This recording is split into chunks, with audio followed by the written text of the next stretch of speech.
Welcome to prep with me.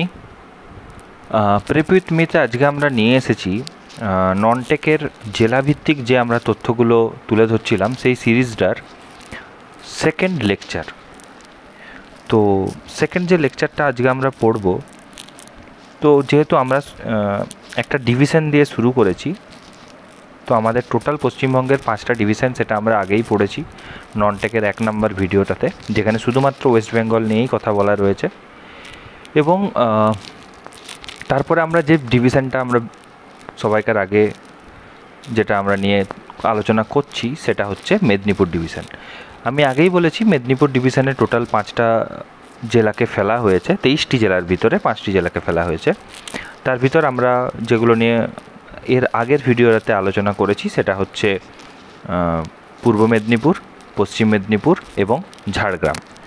আমরা এটা পড়েছিলাম যে 22তম জেলা যেটা তৈরি হয়েছিল সেটা হচ্ছে ঝাড়গ্রাম। তাহলে 23তম জেলা কি? 23তম যে জেলাটি তৈরি হয়েছিল সেই 23তম জেলাটি হচ্ছে পশ্চিম বর্ধমান। তাহলে 23তম জেলা কিন্তু হচ্ছে আমাদের পশ্চিম বর্ধমান, যেটা 2022-এর আগে পর্যন্ত ছিল। আচ্ছা, আজকে আমরা যে জেলা বা ডিস্ট্রিক্টটা নিয়ে কথা বলবো সেটা হচ্ছে প্রথমে বাঁকুড়া, তারপরে আসবো পুরুলিয়াতে। তো এই যে বাঁকুড়া, এই বাঁকুড়া নাম কেন হলো এবং এর নাম, এই অঞ্চলের নাম আগে কি ছিল? তো এরিয়া ভিত্তিক যদি আমরা দেখতে যাই তো 1833 সালের আগে এই পুরো জায়গাটিই ছিল জঙ্গলমহল জেলা বলে একটা নাম ছিল। আমরা যদি লক্ষ্য করি এইখানে ইন্ডিয়ার ম্যাপে, তাহলে জঙ্গলমহল বলে একটা জেলা ছিল।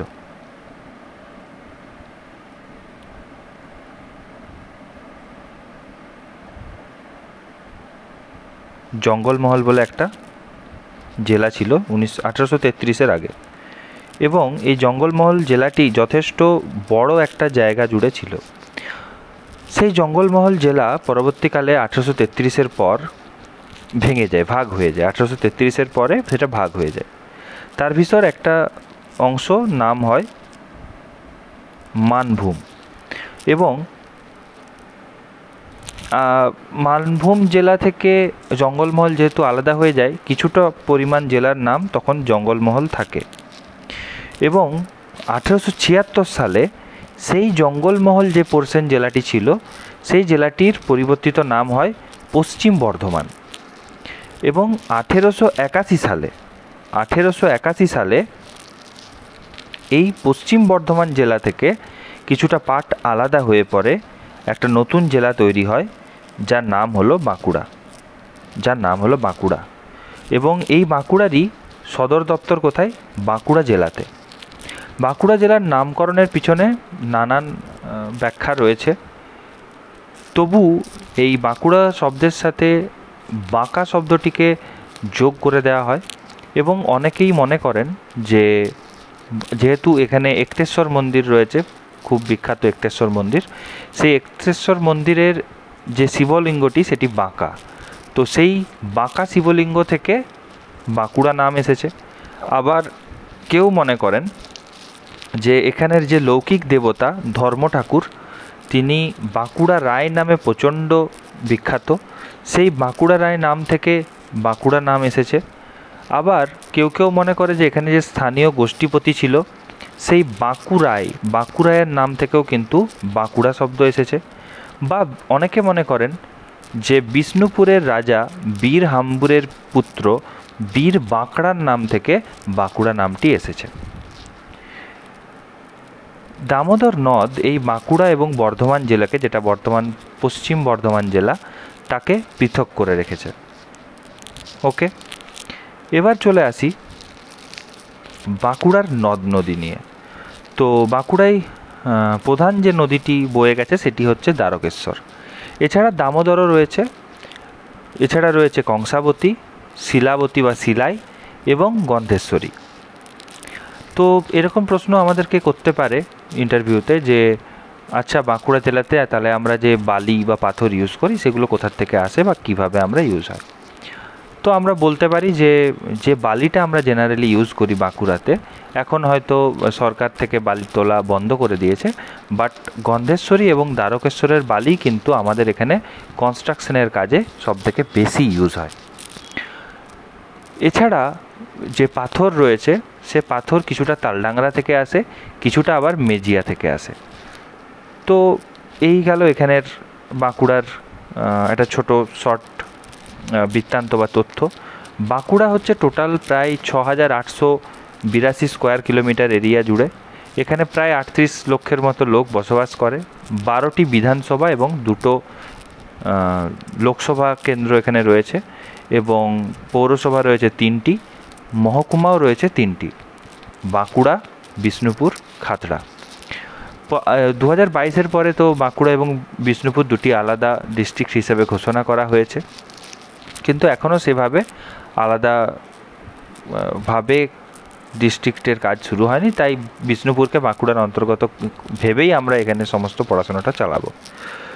এবারে আসছে বাঁকুড়ার উল্লেখযোগ্য একটা তাপবিদ্যুৎ কেন্দ্র, সেটা হচ্ছে মেজিয়া।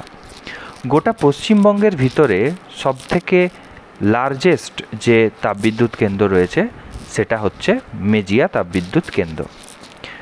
এটা 8টা ইউনিটে বিভক্ত, এবং এখানে যে 8টা ইউনিট রয়েছে তার টোটাল ক্যাপাসিটি হচ্ছে 2340 মেগাওয়াট, এবং এটা পুরোটাই রয়েছে ডিভিসির অর্থাৎ দামোদর ভ্যালি কর্পোরেশনের আন্ডারে, এবং কয়লার পুড়িয়ে এখান থেকে তাপ উৎপন্ন করা হয়ে থাকে, এবং এটা পশ্চিমবঙ্গের ভিতরে 1 নম্বরে রয়েছে। এখান থেকে প্রশ্ন করতে পারে যে যদি পশ্চিমবঙ্গে 1 নম্বর হয় মেজিয়া তাপবিদ্যুৎ কেন্দ্র ক্যাপাসিটির দিক দিয়ে, তাহলে 2 নম্বরে কী আছে? 2 নম্বরে হলো ফারাক্কা তাপবিদ্যুৎ কেন্দ্র। এটা আমাদের মনে রাখতে হবে। এছাড়া এরকম প্রশ্ন আসতে পারে যে গোটা ভারতে তাহলে সবথেকে বড় তাপবিদ্যুৎ কেন্দ্র কী? তখন আমাদেরকে বলতে হবে মধ্যপ্রদেশের বিন্ধ্যাঞ্চল। ওকে, তার ক্যাপাসিটি প্রায় 4760 মেগাওয়াট। ওকে, নেক্সট আমরা চলে আসবো বাঁকুড়ার ডিএম এবং এসপির নাম নিয়ে। তো বাঁকুড়ার ডিএমের নাম বর্তমান যিনি রয়েছেন তিনি হচ্ছেন শ্রী সিয়াদ এন আইএএস, এবং এসপি শ্রী বৈভব তিওয়ারি আইপিএস। এসডিও রয়েছেন শ্রী অয়ন দত্তগুপ্ত WBCS। এখানে কী কী জিনিস বিখ্যাত আমাদের কাছে জানতে চাইতে পারে। তো এখানে বলতে হবে যে এখানে ধূপছায়া শাড়ি প্রচণ্ড বিখ্যাত, খুটনি কাপড় এখানে প্রচণ্ড বিখ্যাত, এবং ফুলম শাড়ি এখানের বিখ্যাত, এবং বিষ্ণুপুরের বালুচুরি শাড়িও বিখ্যাত। এছাড়া শুশুনিয়া পাহাড় এখানে রয়েছে, সেই শুশুনিয়া পাহাড়ে পাথর শিল্প প্রচণ্ড বিখ্যাত। এছাড়া বাঁকুড়ায় বিখ্যাত হচ্ছে ডোকরা শিল্প, এখানকার কাঠের ঘোড়া, হাতি প্রচণ্ড প্রসিদ্ধ। এছাড়া রয়েছে পাঁচমুড়াতে পোড়া মাটির তৈরি টেরাকোটা শিল্প। এছাড়াও বিষ্ণুপুরে যে আমরা টেরাকোটার বিভিন্ন মন্দির এবং নিদর্শন দেখতে পাই, সেই জন্য বিষ্ণুপুরকে মন্দির নগরী বলা হয়ে থাকে। আবার একে বিষ্ণুপুর শহরটিকে অনেকে আবার পূর্ব ভারতের কাশী বলে। এবং বাঁকুড়ার রানী হিসাবে রয়েছে মুকুটমণিপুর ড্যাম নিয়ে আমি আগের দিন কথা বলেছি, আজকেও আরও বলবো। এছাড়া এখানে দেখার মতো জায়গা রয়েছে জয়রামবাটি, তারপরে বিহারীনাথ পাহাড়, ঝিলিমিলি অরণ্য, কোরো পাহাড়, মশক পাহাড়, এগুলো তোমাদেরকে ওখানে বলতে হবে। এছাড়া এখানে কিছু বিখ্যাত ব্যক্তিত্বর নাম যদি জানতে চাই তো তখন সেখানে আমাকে বলতে হবে যামিনী রায় একজন চিত্রশিল্পী ছিলেন এবং তিনি পদ্মভূষণ পেয়েছেন। তিনি অনেক তার ফেমাস কিছু ছবির নাম জানতে চাইতে পারে, তখন যিশু, সাঁওতাল মেয়ে, এগুলো বলতে হবে। এছাড়া রয়েছেন রামকিঙ্কর বেজ একজন প্রসিদ্ধ ভাস্কর্য শিল্পী ছিলেন, ভারতের one of the finest sculpture, এবং তিনি বোলপুরে যে শান্তিনিকেতনে প্রচুর জিনিসপত্র বানিয়েছেন। তিনি চিত্রশিল্পীও ছিলেন। এবং এছাড়া রয়েছে কণিকা বন্দ্যোপাধ্যায়, একজন প্রসিদ্ধ রবীন্দ্রসঙ্গীত শিল্পী। এছাড়া রয়েছেন বৈষ্ণব ধর্মসাধক হরনাথ ঠাকুর। এছাড়া সবাইকার প্রিয় সারদা মা, যিনি সকলের মা। তো জয়রামবাটিতে সারদা মায়ের জন্য জয়রামবাটি অলরেডি প্রসিদ্ধ হয়ে রয়েছে এবং জয়রামবাটিতে সাদা বোঁদে পাওয়া যায়।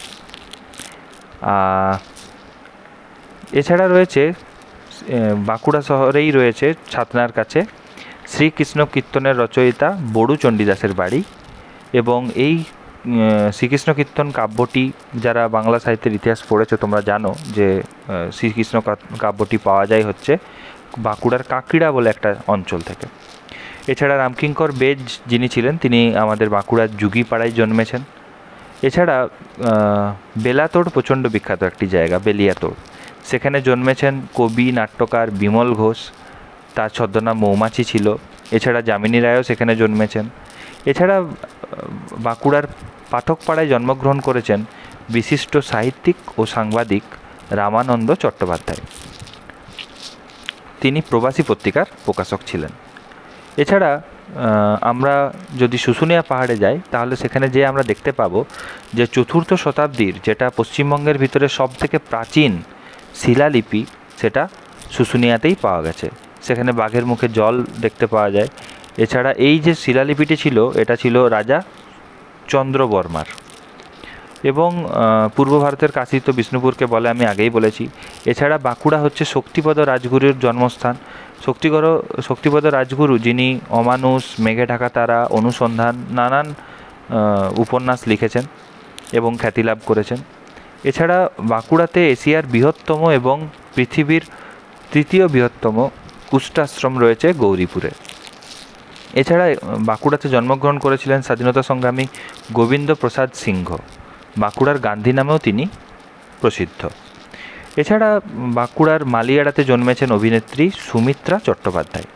এছাড়া রাজা চন্দ্রবর্মার কথা যেটা আমি আগেই বললাম, সেই চন্দ্রবর্মার রাজধানী ছিল হচ্ছে পুষ্করণা, যেটা বর্তমান বাঁকুড়ার বড়জোড়াতে অবস্থিত।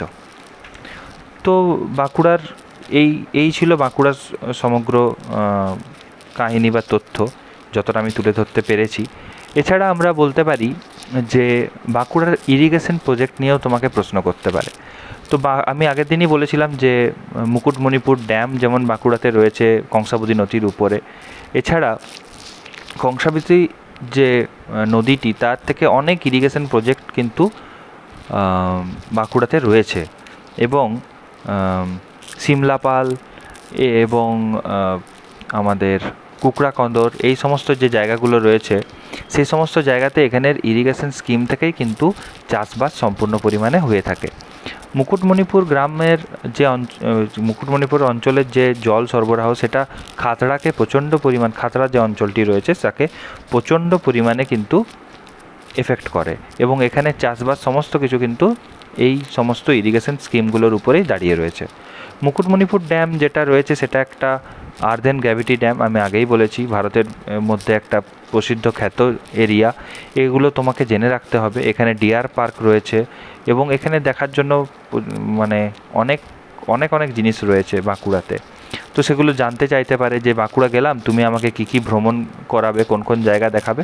তো তখন তোমাকে এই সমস্ত জায়গাগুলো বলতে হবে এবং সেখান থেকে তোমাকে নানান ধরনের ছোটোখাটো প্রশ্ন করতে পারে, সেগুলোর জন্য তোমাকে তৈরি থাকতে হবে নন টেকের হিসাবে। এছাড়া বাঁকুড়ার উপর দিয়ে কোন এনএইচ গেছে প্রশ্ন করতে পারে, তো সেগুলো নিয়ে একটু কনসার্ন থাকবে, সেগুলো জেনে নেবে। আর বাঁকুড়া এবং পুরুলিয়া দুটো এরিয়াই হচ্ছে ছোটনাগপুর মালভূমির অন্তর্গত। তো এই সমস্ত জায়গাতে কয়লা, ল্যাটেরাইট, মৃত্তিকা, ম্যাঙ্গানিজ এই সমস্ত জিনিসপত্র কিন্তু পাওয়া যায়। এখানে লৌহ আকরিক প্রচুর থাকে, এখানের মাটিতে লৌহ আকরিক ভালো পরিমাণে রয়েছে, অভ্র পাওয়া যায় এই সমস্ত অঞ্চলে।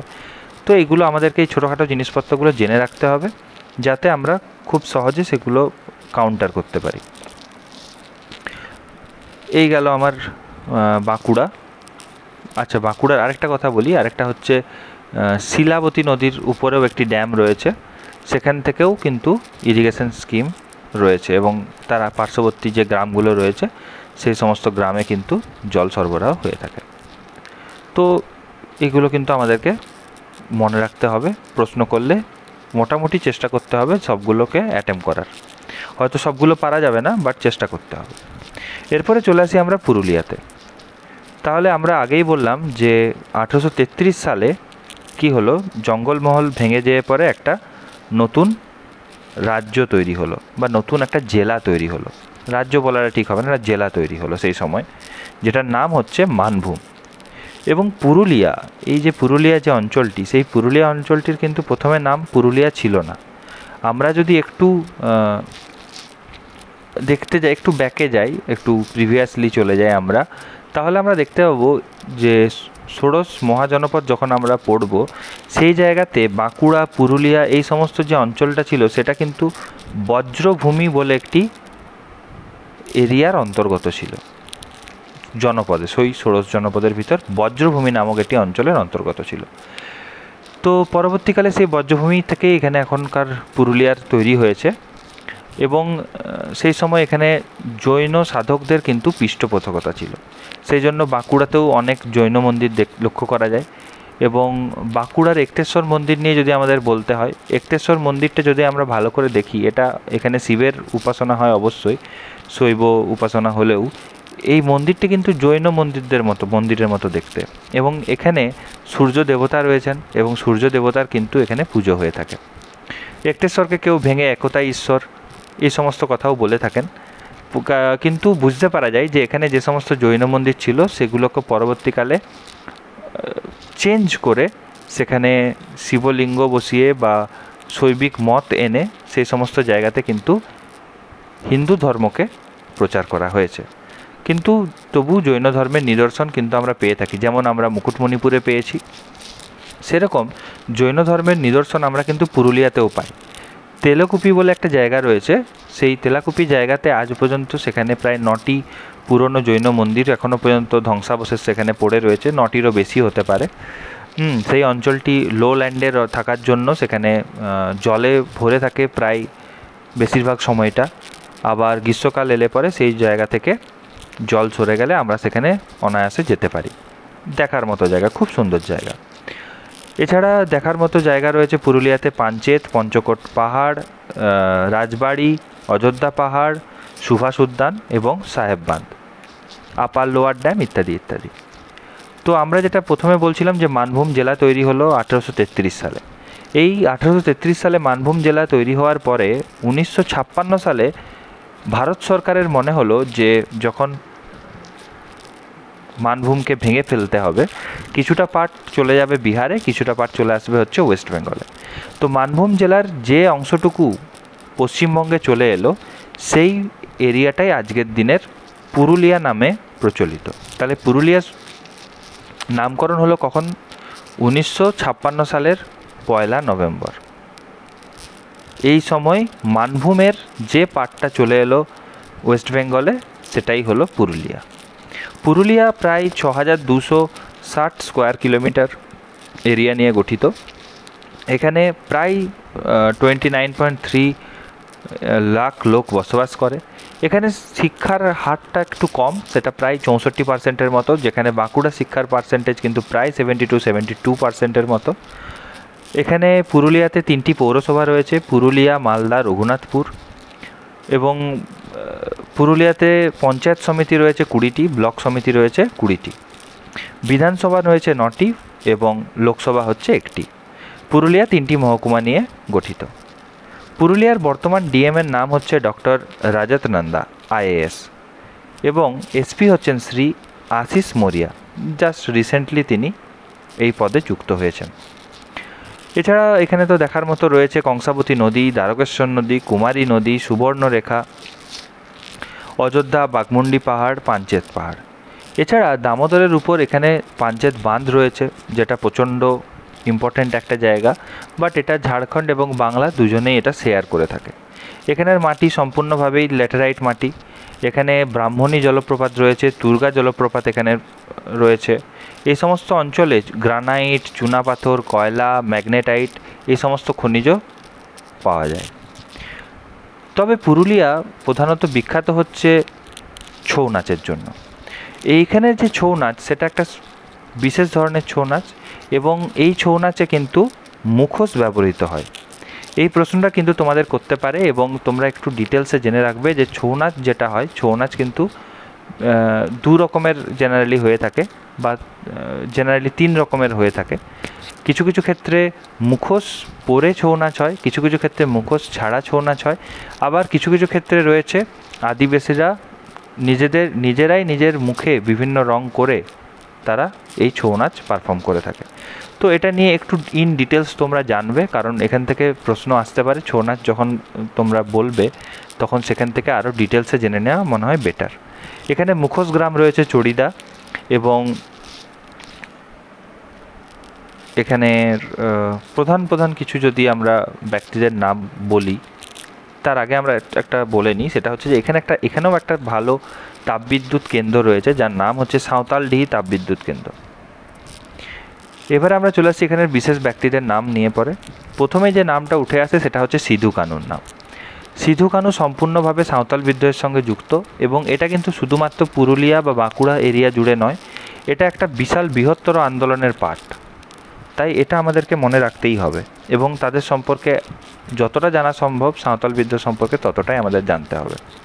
কিন্তু এই বিদ্রোহের থেকেও আগে আরও একটা বিদ্রোহ ঘটেছিল এই বাঁকুড়া অঞ্চলে, তার নাম হচ্ছে চুয়াড় বিদ্রোহ। 1760-61 থেকে আরম্ভ করে 1790-98 সাল পর্যন্ত এই চুয়াড় বিদ্রোহ এখানে চলেছিল, এবং তারা ইংরেজদের বিরুদ্ধে যে লড়াইগুলো চালিয়েছিল সেগুলো কিন্তু সেই সময়ের জন্য বিদ্রোহ এবং অন্যতম। এখানে তোমাকে প্রশ্ন করতে পারে, আমি এটা একটু নন টেকের জন্য অন্যদিকে চলে যাচ্ছি, যে বিদ্রোহ এবং আন্দোলনের ভিতর পার্থক্য কী। আজকে আমরা বলছি চুয়াড় বিদ্রোহ, সাঁওতাল বিদ্রোহ, এগুলোকে আমরা আন্দোলন বলছি না কেন, সিপাহী বিদ্রোহ বলছি। কিন্তু যখন আমরা অন্যদিকে যাচ্ছি সেখানে ভারত ছাড়ো আন্দোলন, বা আমরা বলছি আইন অমান্য আন্দোলন। তাই বিদ্রোহ এবং আন্দোলনের মাঝে একটা অনেক বড় পার্থক্য বা ফারাক রয়েছে। আমি সেটা এখানে বলতে চাই না, সেটা অন্যদিকে চলে যাচ্ছে। বাট এই জিনিসগুলো কিন্তু খুব বেসিক, এবং এগুলো জানতে হবে। এগুলোর থেকেই কিন্তু ননটাকে ছোটোখাটো প্রশ্ন করে রাখে। এমন প্রশ্ন তোমাকে করবে না যেটা খুব কঠিন বা তুমি জানো না, বা ডাটা ওয়াইজ প্রশ্ন খুব কম করে।